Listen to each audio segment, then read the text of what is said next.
हाँ तो बच्चों, आज मूल अधिकारों के बारे में हम चर्चा कर रहे हैं। इससे पहले जो 3 क्लास अपनी हुई है मूल अधिकारों के ऊपर, तो उसी से जुड़ी हुई यह भी मूल अधिकारों को समझाने की क्लास है। कल मैंने आपको समानता का जो अधिकार है उसके बारे में बताकर गया था, अनुच्छेद 14 से 18 तक।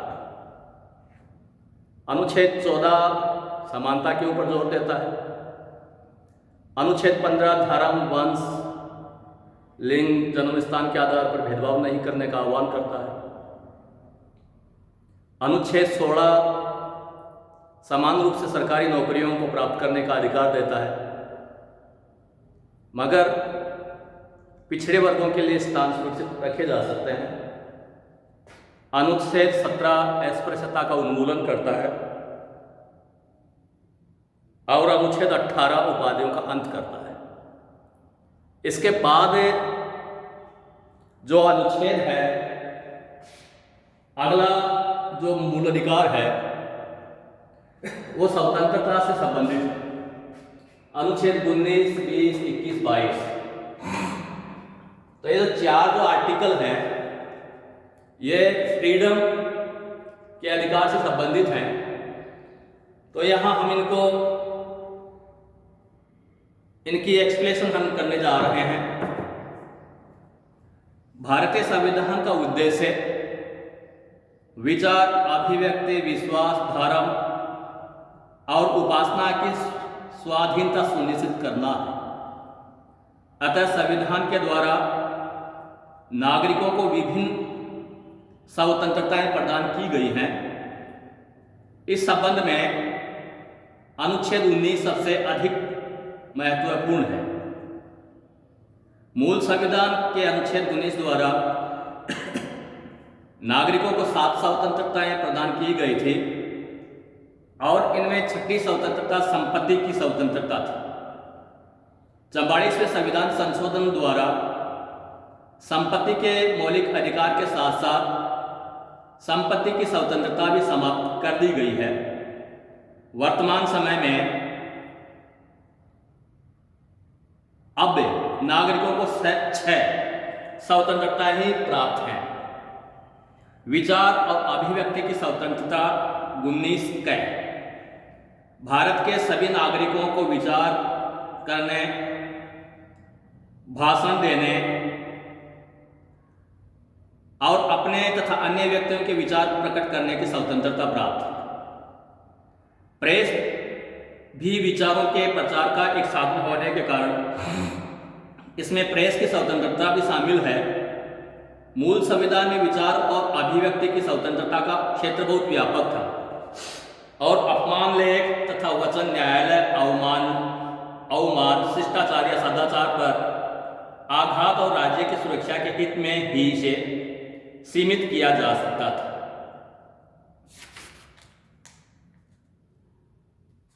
हाँ, दूसरी स्वतंत्रता है अस्त्र शस्त्र रहित शांति पूर्व सम्मेलन की स्वतंत्रता। अनुच्छेद 19 है, व्यक्तियों द्वारा अपने विचारों के प्रचार के लिए शांति पूर्वक और बिना किन्हीं शस्त्रों के सभा या सम्मेलन किया जा सकता है तथा उनके द्वारा जुलूस या प्रदर्शन का आयोजन भी किया जा सकता है। यह स्वतंत्रता भी असीमित नहीं है और राज्यों के द्वारा सार्वजनिक सुरक्षा के हित में इस स्वतंत्रता को सीमित किया जा सकता है। 19 गैर समुदाय और संघ के निर्माण की स्वतंत्रता। संविधान के द्वारा सभी नागरिकों को समुदायों और संघ के निर्माण करने की स्वतंत्रता प्रदान की गई है, परंतु यह स्वतंत्रता भी उन प्रतिबंधों के अधीन है जिन्हें राज्य साधारण जनता के हित को ध्यान में रखते हुए लगा सकता है। इस स्वतंत्रता की आड़ में व्यक्ति ऐसे समुदायों का निर्माण नहीं कर सकता जो षड्यंत्र करे अथवा शांति व्यवस्था को भंग करे। 19 है, भारत राज्य क्षेत्र में अबाध भ्रमण की स्वतंत्रता। भारत के सभी नागरिक बिना किसी प्रतिबंध या विशेष अधिकार पत्र के संपूर्ण क्षेत्र में घूम सकते हैं। इस अधिकार पर राज्य सामान्य जनता के हित और अनुसूचित जनजातियों के हितों में उचित प्रतिबंध लगा सकता है। अगली स्वतंत्रता है भारत राज्य क्षेत्र में अबाध निवास करने की स्वतंत्रता। भारत के सभी नागरिक अपनी इच्छा अनुसार स्थायी या अस्थायी रूप से भारत में किसी भी स्थान पर बस सकते हैं।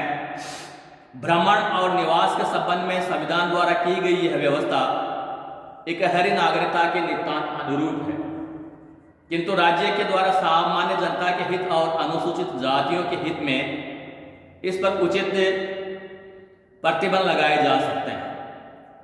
वृत्ति, उपजीविका या कारोबार की स्वतंत्रता।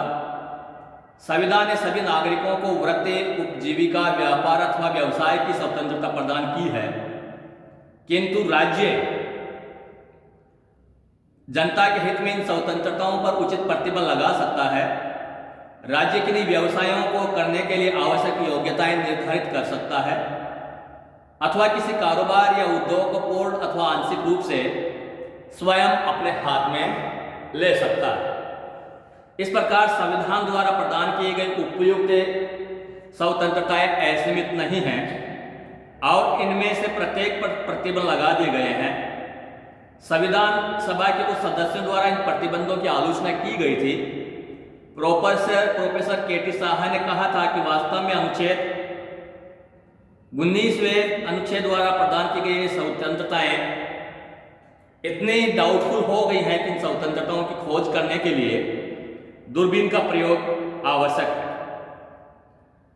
44वें संविधान संशोधन द्वारा संसद को अधिकार दिया गया था कि इसके द्वारा राष्ट्र विरोधी समुदायों और गतिविधियों पर प्रतिबंध लगाया जा सकता है। शासक दल के प्रभाव में संसद के द्वारा इस शक्ति का दुरुपयोग किया जा सकता था। अतः 43वें संविधान संशोधन 1977 द्वारा संसद की शक्ति को समाप्त कर दिया।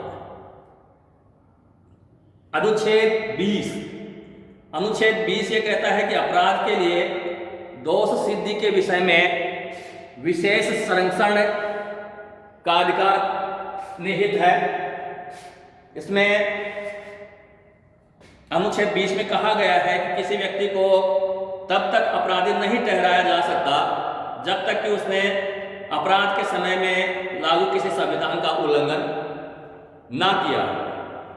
इसके साथ ही एक अपराध के लिए एक व्यक्ति को एक ही बार दंडित किया जा सकता है और किसी अपराध में अभियुक्त व्यक्ति को स्वयं अपने विरुद्ध गवाही के लिए बाध्य नहीं किया जा सकता। अनुच्छेद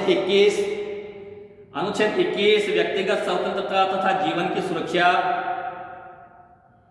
के अधिकार को मान्यता प्रदान की गई है। इसमें कहा गया है कि किसी व्यक्ति को उसके प्राण तथा दैहिक स्वाधीनता से विधि द्वारा स्थापित प्रक्रिया को छोड़कर अन्य किसी प्रकार से वंचित नहीं किया जा सकता। 44वें संविधान संशोधन 1979 के द्वारा व्यक्तिगत स्वतंत्रता के अधिकार को और अधिक महत्व प्रदान किया गया है।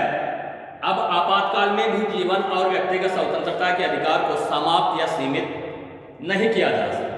अनुच्छेद 22 कुछ दशाओं में गिरफ्तारी और निरोध से संरक्षण।